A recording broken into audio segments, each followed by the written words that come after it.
Hi friends, special डिशमध्ये आज आपण मस्त अशी कुरकुरीत आणि तेवढीच खुसखुशीत इन्स्टंट चकली कशी तयार करायची याची रेसिपी पाहणार आहोत, तेही 1 किलोच्या प्रमाणात। चला तर मग रेसिपीला सुरुवात करूयात। इथे मी 1 किलो मैदा स्वच्छ चाळून घेतलेला आहे आणि हा मैदा आता आपण कुकरमध्ये उकडून घेणार आहोत। तर त्याच्यासाठी या इथे मी कुकरचे 2 डब्बे घेतलेले आहेत आणि 1 किलो मैदा असल्यामुळे दोन्ही डब्यांमध्ये मी तो निम्मा निम्मा करून घेते। डब्यामध्ये हा मैदा काढून घेतल्यानंतर अशा पद्धतीने आपल्याला हा चोपून घ्यायचा आहे, जेणेकरून हा जो मैदा आहे तो शिट्ट्या होताना डब्यातून बाहेर येत नाही। दोन्ही डब्यातील मैदा चोपून झालेला आहे आणि आता कुकरच्या तिसऱ्या डब्यामध्ये आपण घेत आहोत मुगाची डाळ। तर या इथे मी पाव कपला सुद्धा साधारण 2 चमचे कमीच मुगाची डाळ घेतलेली आहे। ही डाळ आपण स्वच्छ धुवून घेऊयात। खूप जास्त डाळीचा वापर करायचा नाही, नाहीतर आपली जी चकली आहे ती वातड होते। डाळ शिजल्यानंतर सुद्धा या संपूर्ण डाळीचा वापर आपण रेसिपीमध्ये किंवा चकलीमध्ये करणार नाही, तर शिजलेल्या डाळीपैकी अगदी 5 ते 6 चमचेच डाळ आपण चकलीसाठी वापरणार आहोत। तर डाळ स्वच्छ धुवून झालेली आहे आणि याच्यामध्ये आता आवश्यकतेनुसार पाणी टाकून घेते आणि हा सुद्धा डब्बा आता मैद्याच्या डब्यांवरती ठेवून घेते आणि हे तिन्ही डब्बे आता आपण कुकरमध्ये थोडंसं जास्त पाणी टाकून घ्यायचे। जवळजवळ याच्यामध्ये मी 2 गच्च तांबे भरून पाणी ओतलेलं आहे आणि या कुकरमध्ये आता हे आपले तिन्ही डब्बे ठेवून देऊयात आणि कुकरच्या आपल्याला साधारण 7 ते 8 शिट्ट्या काढून घ्यायच्या आहेत हाय फ्लेमवरती।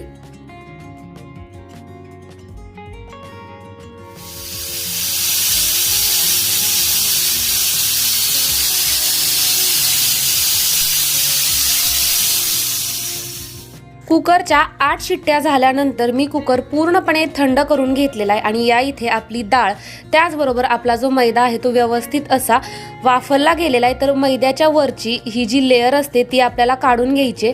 एकदम पातळसर अशी ही लेयर असते, खूप जास्त मैदा भिजत नाही, पण याचा वापर आपण चकलीमध्ये करणार नाही। तर तुम्ही बघू शकता खूप जास्त जाडसर अशी याची लेयर तयार झालेली नाही, तर अगदी हलका असा वरच्या बाजूचा आपला मैदा भिजला गेलेला आहे। त्याच्यामुळे हा मैदा आपण बाजूला काढून घेऊयात। सेम अशाच पद्धतीने जो दुसरा डब्बा आहे त्याच्यातील देखील जो वरचा ओला भाग आहे किंवा जो भिजलेला भाग आहे तो सुद्धा मी काढून घेते।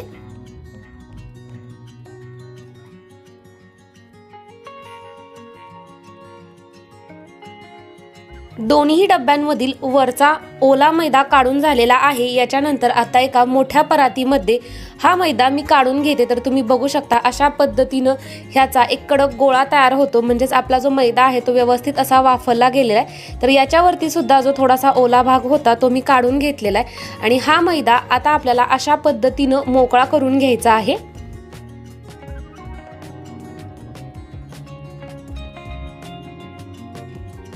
हातानं होईल तेवढा हा मैदा मी मोकळा करून घेण्याचा प्रयत्न केला आणि नंतर मिक्सरमध्ये फिरवून घेतलेला आहे, जेणेकरून आपल्याला एकदम बारीकसर असं याचं पीठ मिळतं आणि हे पीठ आपल्याला चाळून घ्यायचं आहे, जेणेकरून याच्यामध्ये कोणत्याही प्रकारची गाठ किंवा गुठळी राहणार नाही।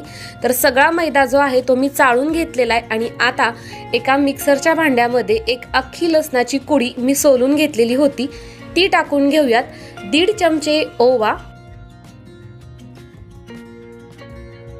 1.5 चमचे जिरं, त्याचबरोबर चवीनुसार लाल चटणीचा वापर करायचा आहे। मी 2 चमचे लाल चटणी टाकलेली आहे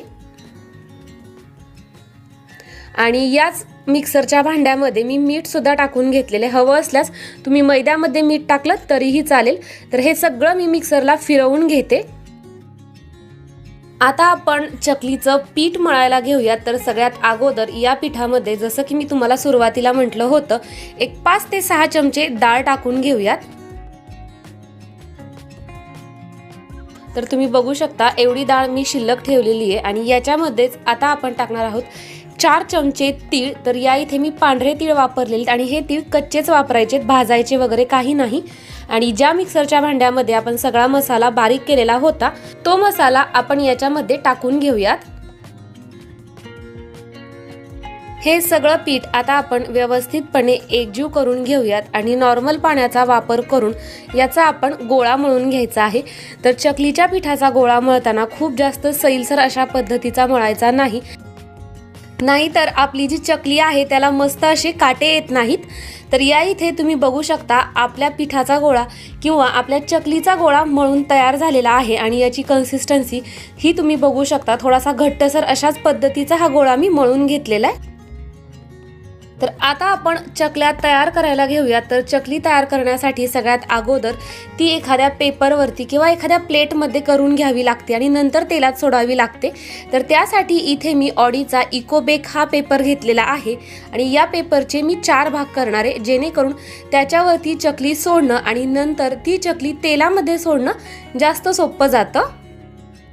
आता आपण चकली तयार करण्यासाठी शेवग्याला तेल लावलेलं आहे, त्याचबरोबर चकलीची जी प्लेट असते ती सुद्धा या शेवग्यामध्ये मी टाकलेली आहे आणि याच्यामध्ये आता आपण आपलं पीठ भरून घेऊयात आणि चकल्या सोडायला सुरुवात करूयात।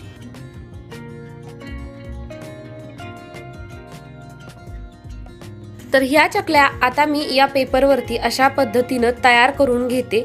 या पेपरऐवजी तुम्ही प्लास्टिकचा पेपर वापरला तरीही चालेल किंवा एखादी घरातील प्लेट घेतली तरीही चालेल। तर या इथे मी थोडीशी मोठ्या आकाराची चकली तयार करत आहे। हव्या त्या आकाराची किंवा हव्या तितक्या वेढ्यांची चकली तुम्ही तयार करू शकता।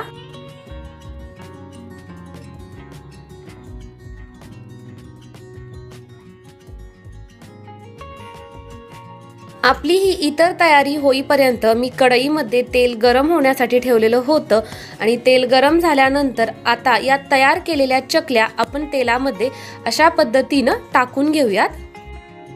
चकली तळताना नेहमी सुरुवातीला गॅसची फ्लेम हाय ठेवायची आणि थोड्या वेळानंतर मीडियम फ्लेमवरती ही चकली दोन्ही बाजूनं मस्त कुरकुरीत होईपर्यंत तळून घ्यायची आहे। लो फ्लेमवरती जर तुम्ही चकली तळली तर तुमची चकली हवी तेवढी कुरकुरीत होत नाही, त्याचबरोबर ती तेल सुद्धा पिते। तर या इथे तुम्ही बघू शकता मस्त अशा माझ्या चकल्या तयार होत आहेत। निम्म्या चकल्या आणखीन तयार करायच्या राहिलेल्यात, तर दोन्ही बाजूनं व्यवस्थित अशा खरपूस तळून घेतल्यानंतर याच्यातील चकल्या मी बाजूला काढून घेते। अशा पद्धतीनं इन्स्टंट केलेली चकली एकतर होताना सुद्धा पटकन होते आणि जेवढे दिवस ही राहते तेवढे दिवस कुरकुरीतच राहते।